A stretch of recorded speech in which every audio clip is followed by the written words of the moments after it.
Okay, so we're going to start with the induction principle. Now, I remember when I was taught induction, I had a really tough time with it in the beginning because it was very abstract and I wasn't thinking of it in terms of this so-called domino effect that you'll see. So, induction is a way to prove a mathematical statement, and in order to do it, there's going to be a setup, and then we'll move forwards. So the first thing for induction is you're always going to start off with we use induction on some free variable. So we use induction on, let's just say n, okay? And then we're going to move to our base case. Now, our base case is going to be the first case that we can do. So I'm going to lay out a question, and then we're going to determine what the base case is going to be. So our proposition is for all positive integers,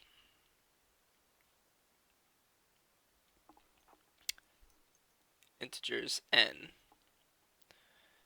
we have the inequality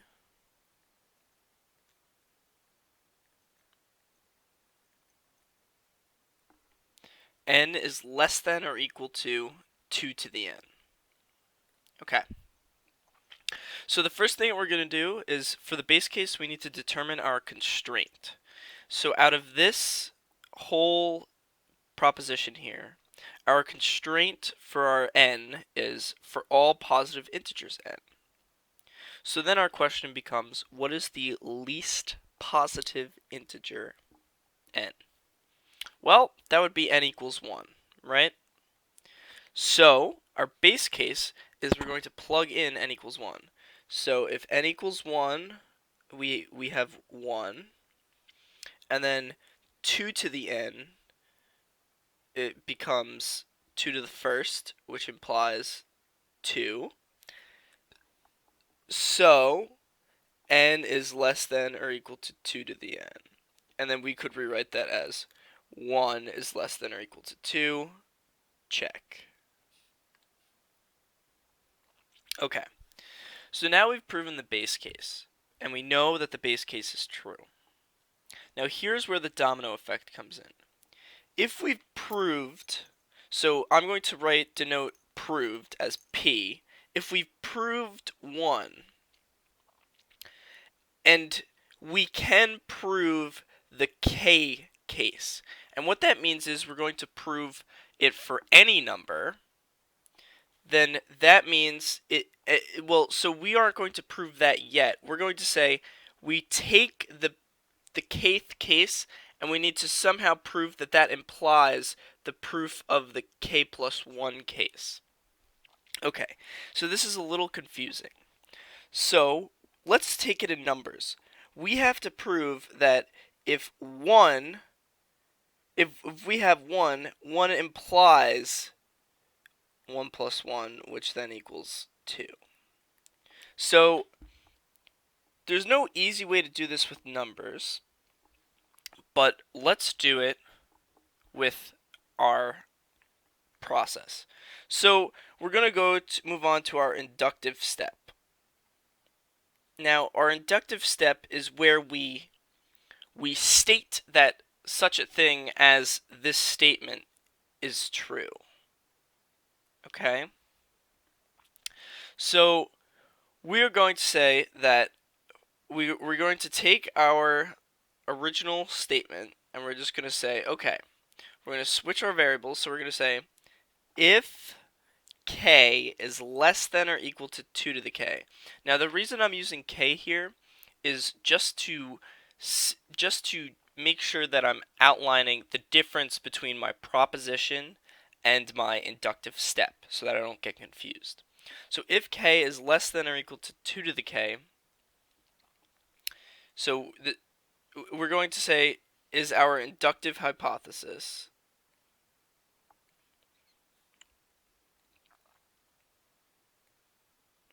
then, so now we're going to say, okay, then since k is any number, then k plus 1 is less than or equal to 2 to the k plus 1 is also going to work. So we're going to say k plus 1 is less than or equal to 2 to the k plus 1.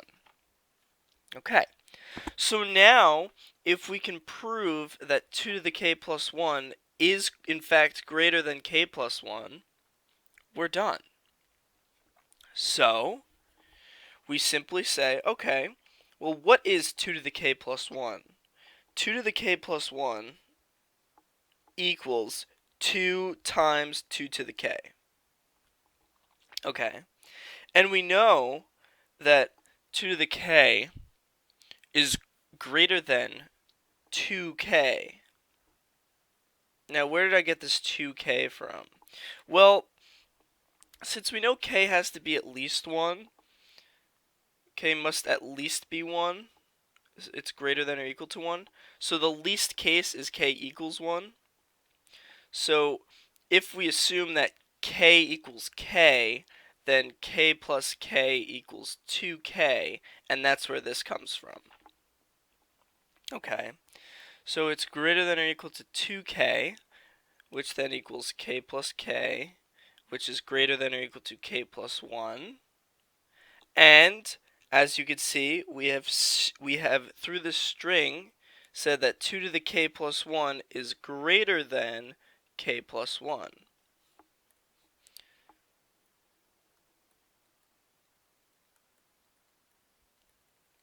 Okay. Now we have proved that the p of k plus 1 case implies the proof of the the proof of the k case implies proof of the k plus 1 case.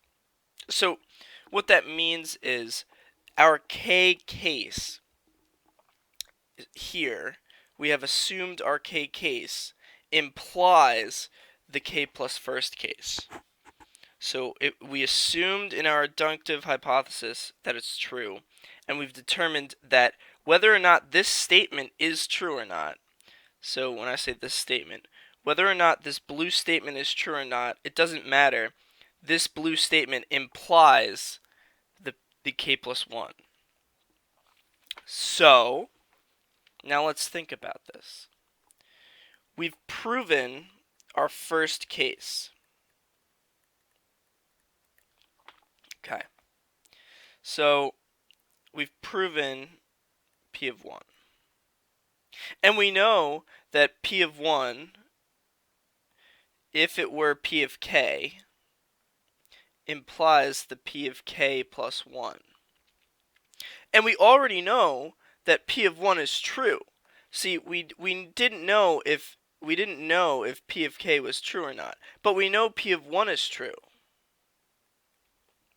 So therefore, we know it must imply p of 2. And if it implies p of 2, then p of 2 must also be true, which then implies p of 3. And we continue onwards. So therefore, what have we done? We have proven for all our positive integers, right? Because these are our positive integers, 1, 2, 3, so on. We have proven the inequality.